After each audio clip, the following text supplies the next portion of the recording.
Bonjour à tous, il y a quelques temps j'ai fait une vidéo sur le convertisseur 12-230 volts et aujourd'hui on va voir comment calculer la section du fil.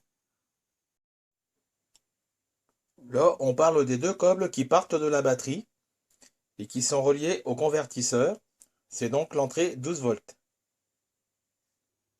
Il faut savoir que c'est la section maximum à ne pas dépasser.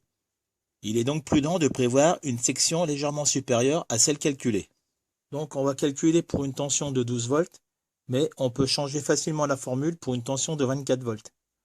Donc j'ai fait des recherches sur internet et j'ai trouvé que le cuivre a une résistivité de 0,017 ohms mm² par mètre. Donc pour calculer la section du fil en mm², il faut faire la résistivité multipliée par la longueur en mètres, multipliée par l'intensité en ampères et divisé par la chute de tension. Donc on admet 3% du voltage pour la chute de tension. Donc 3% de 12 volts, c'est 0,36. Donc admettons qu'on veut faire passer 50 ampères dans un câble de 1 mètre en 12 volts. Donc on va faire la résistivité de 0,017 multiplié par 1 mètre, multiplié par 50 ampères et divisé par 0,36, la chute de tension. Ça nous fait un câble de 2,36 mm². Alors maintenant, si on connaît la section du câble et que l'on veut l'intensité, il va falloir faire la section multipliée par la chute de tension divisée par la résistivité multipliée par la longueur. Donc si on a un câble de 2,36 mm², on le multiplie par 0,36. Ensuite, on le divise par la résistivité et l'on multiplie par 1 mètre. Donc ça, c'est pour 1 mètre de câble.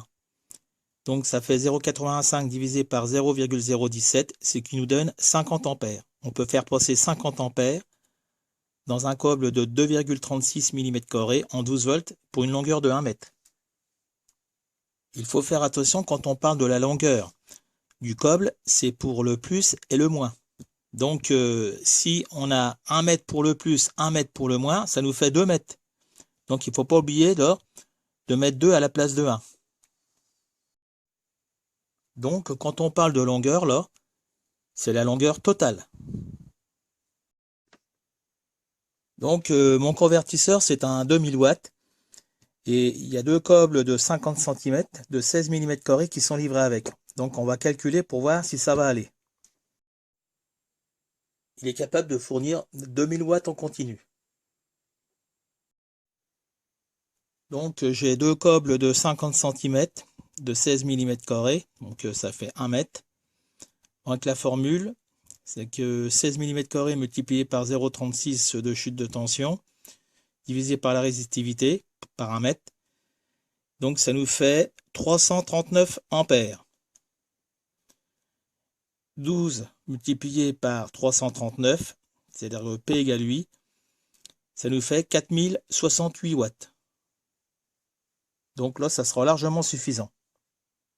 Si mes câbles mesuraient 1 mètre au lieu de 50, on serait tombé à la moitié de ça. Et idem pour la puissance. Allez, bon bricolage et à bientôt.